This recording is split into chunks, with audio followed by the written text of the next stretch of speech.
జిల్లా అధ్యక్షుడు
సంగారెడ్డి ఎమ్మెల్యే గౌరవనీయులు సింగప్రభాకర్ గారికి స్వాగతం సుస్వాగతం తెలియజేస్తూ మరి ఈ సమగ్ర శిక్ష కుటుంబ సభ్యులందరికీ వారు అండగా నిలవడానికి వస్తున్నందుకు గౌరవనీయులు ఎమ్మెల్యే గారు సింగప్రభాకర్ గారు అదేవిధంగా కాసాల బుద్ధిరెడ్డి గారు మన ఈ సమావేశానికి వచ్చి మద్దతు తెలుపుతున్నందుకు వారికి గ్రాండ్గా వెల్కమ్ చెప్తాం.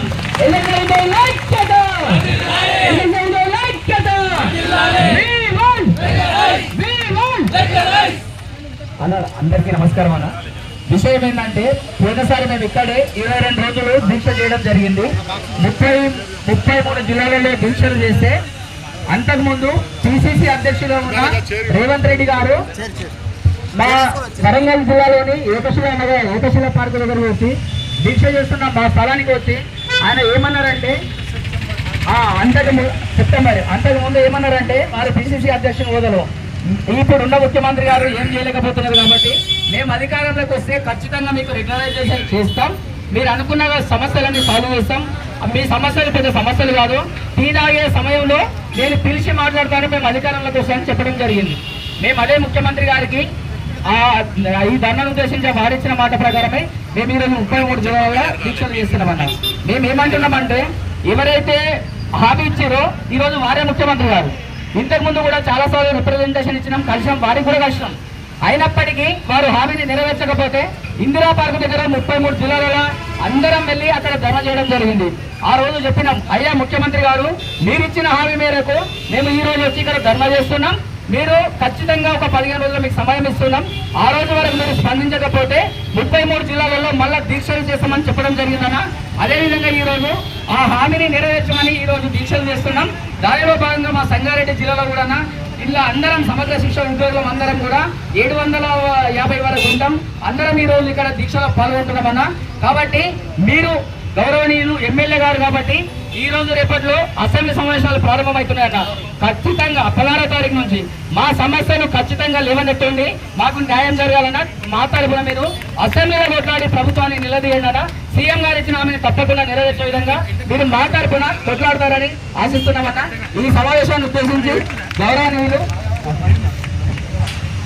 మేడం మనకి సార్కు మన బాధలను తెలియాలి కాబట్టి ఒకరన్నా కేజీవీ నుంచి ఒకరు వచ్చి మాట్లాడవలసిందిగా కోరుతున్నాం.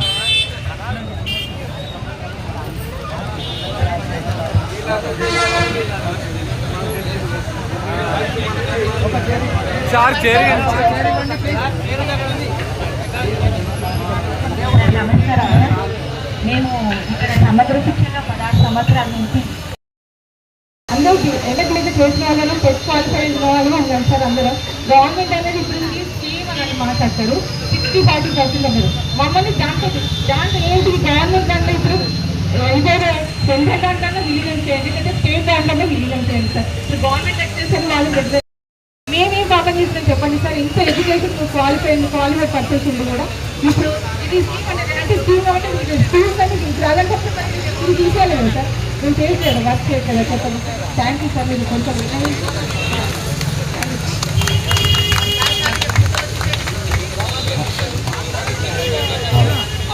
అన్న మీరు ఇప్పుడు చూస్తున్నారు. ఇప్పుడు ఒక మేడం అన్న వాళ్ళ పిల్లల్ని పట్టుకొని వస్తున్నారు. స్కూల్ కూడా ఇదే పరిస్థితి. అంటే స్కూల్లో ఒక 2-3 తీసుకెళ్ళడానికి మన ఇంట్లో ఇబ్బంది పడతాం, కానీ ఒక్కొక్క ఎస్లో 300 నుంచి 400 పిల్లల్ని వాళ్ళు మేనేజ్ చేస్తారు, టీచర్స్తో సహా, సిఆర్టీతో సహా. అట్లాంటి చిన్న ఇన్సిడెంట్ అయినా కూడా వాళ్ళకి కనీసం సస్పెండ్, ఎంక్వైరీ లేకుండా సస్పెండ్ అని కాకుండా రిమూవ్ కాకుండా సర్వీస్ అంటారు. అట్లాగే ఇప్పుడు నూతనంగా ఎంఈఓ వచ్చారు. ఎంఈఓ కార్యాలయంలో కూడా మన స్టేట్ లో కూడా ఎక్కడ కూడా రెగ్యులర్ ఎంఈఓ లేరు. పూర్తిగా విద్యా వ్యవస్థ నడిచేది కాంట్రాక్ట్ ఉద్యోగ ఉపాధ్యాయులతో.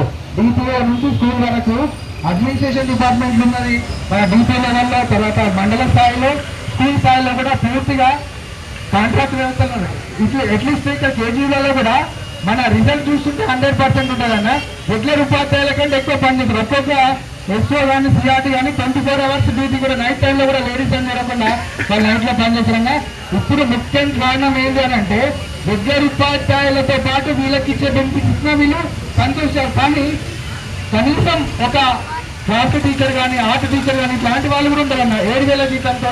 తర్వాత సిఆర్టీలో దగ్గర ఫీల్ అసిస్టెంట్ పీజీ సిఆర్టీలు అంటే ఒక జైలు స్కేల్ అన్న 50-60,000 ఉంటుంది.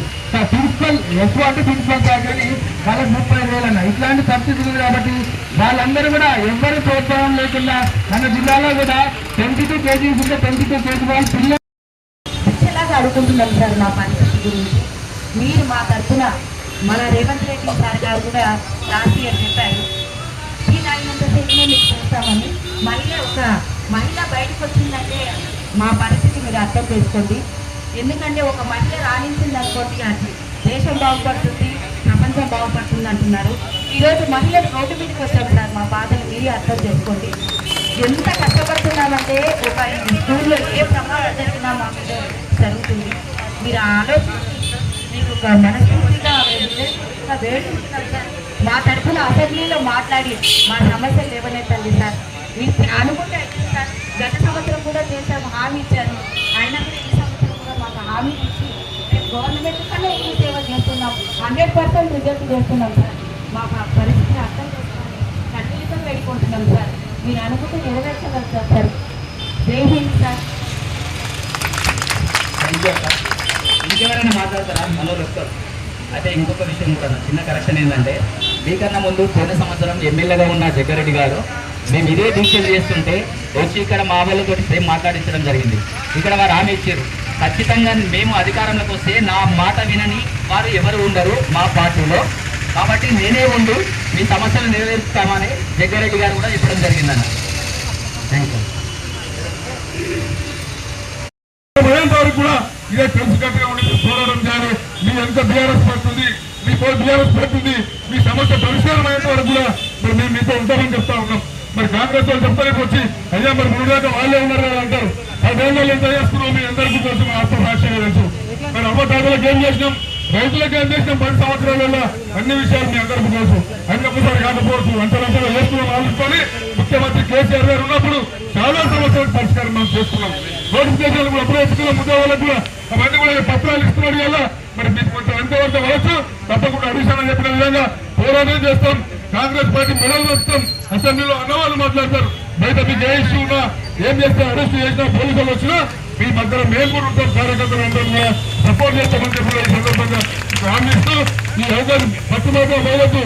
ఈ అవకాశం మెచ్చిపోతే మీకు సమస్య పరిష్కారం వల్ల ఎట్లా తీసుకోవాల్సిందిగా పని చేస్తూ ఈ అవకాశం ఇచ్చిన మీ అందరూ కూడా పేరు పేరు నమస్కారం తెలియజేస్తూ సెలవు తీసుకుని జై హింద్, జై భారత్, జై తెలంగాణ.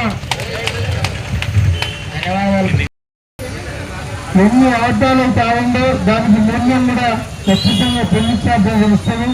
ఈరోజు రైతులకి, మహిళలకి అందరూ మోసం చేసింది.